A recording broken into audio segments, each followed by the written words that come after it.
If you've ever asked yourself, what does enlightenment mean? Then this video is for you, because I'm going to answer that question to hopefully help you gain some clarity on the subject.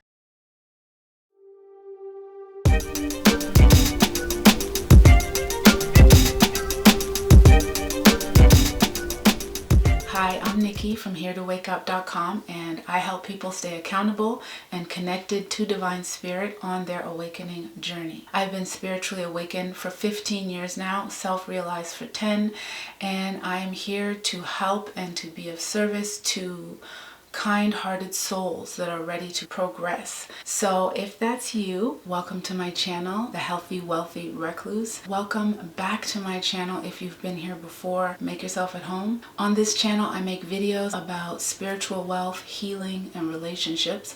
So if you find that you like it here, let me know in the comments and consider liking, sharing, and subscribing.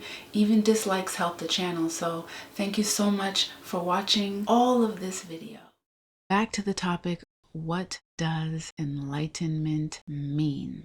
Depending on the context, as well as your school of thought, your traditions, your upbringing, enlightenment can mean different things. In this video, I'm going to be talking about spiritual enlightenment, of course.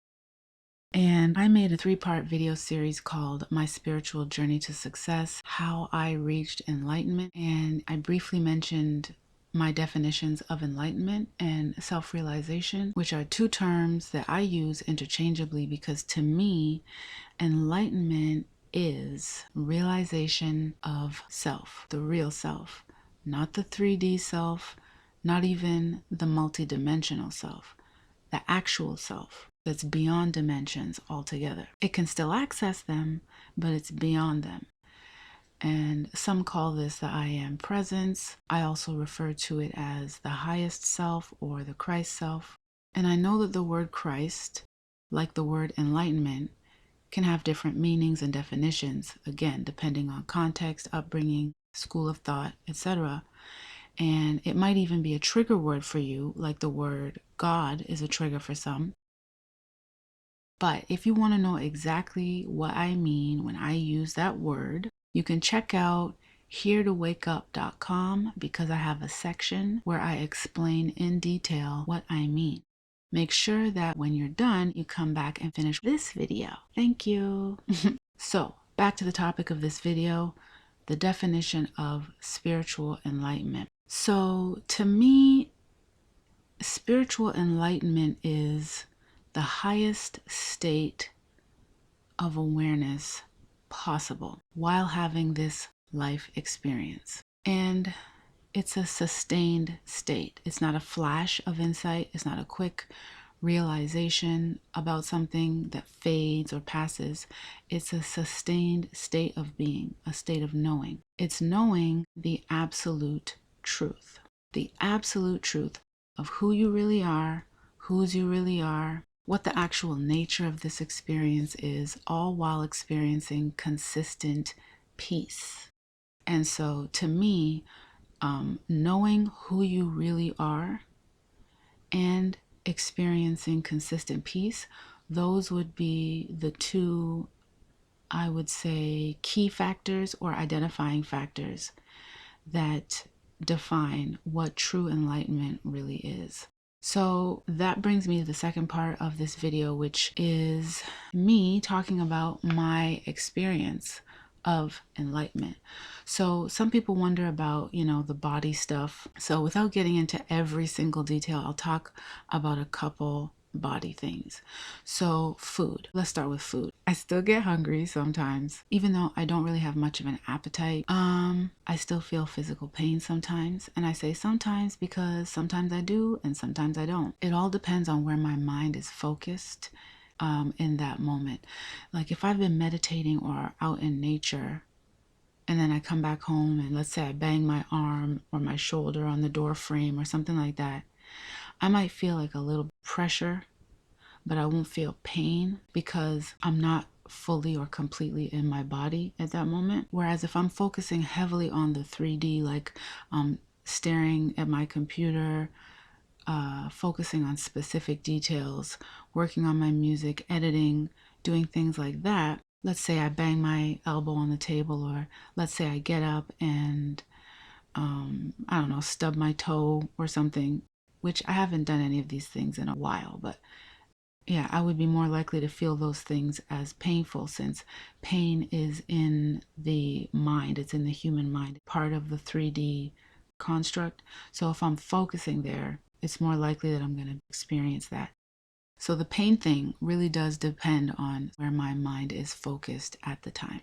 So that's all I'm going to say about body stuff in this video. But if you have any questions or you want to know more, you can leave a comment down below, or you can visit heretowakeup.com, or you can email me. Email address is in the description. What else? I still pray every day throughout the day.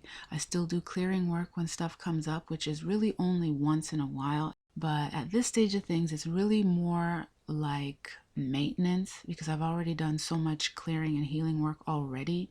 There's probably always going to be stuff to clear, because the mind is huge beyond, comprehension. But in my experience, whatever comes up now, it's nowhere near as intense as it was during my awakening stages.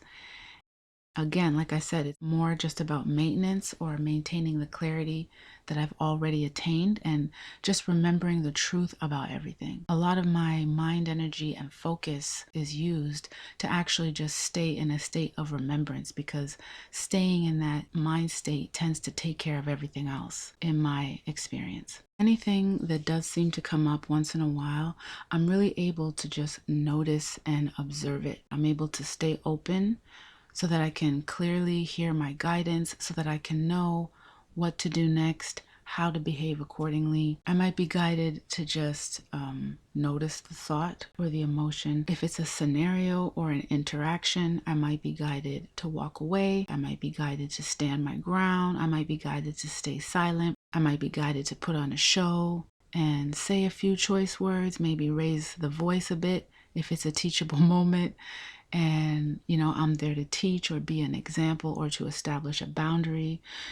Certain types of situations do call for certain types of responses, but the key is to not actually be disturbed, no matter what your response. It's like you will still always be able to feel that consistent peace, the peace that surpasses understanding. You'll be able to feel it. It's like an anchor underneath everything, keeping you grounded, keeping you stable in the truth, so that you don't go off the deep end and you're aware of what you're doing. But the Holy Spirit won't guide you to say anything, too over the top. There's always going to be truth, and there's always going to be edification in whatever the Holy Spirit, guides you to say. That's what my enlightenment experience has been and continues to be like. It has literally been the saving grace of my life experience, and has been extremely freeing for me. I tend to keep to myself a lot, hence the name of this channel, because I genuinely enjoy my own company. And also, keeping to myself and minding my own business and my creator's business actually brings me fulfillment and peace, which is one of my top priorities, if not the top priority. This was why I was guided to walk away from the music business and from certain relationships. And I actually talk more about this in part 3 of my Spiritual Journey to Success video series, so you can check that out if you're interested to hear more. But there are things that I'm qualified to do, that I could be doing, but I choose not to do, simply because there's too much drama, there's too much chaos that is attached to it and that comes with it. And to me, it wouldn't be worth losing my peace, Now, of course, I still enjoy socializing, but it has to be guided. It has to make energetic and spiritual sense. So hopefully I was able to help you gain some clarity on the definition of spiritual enlightenment. Thank you so much for watching this video, and stay tuned for the next one.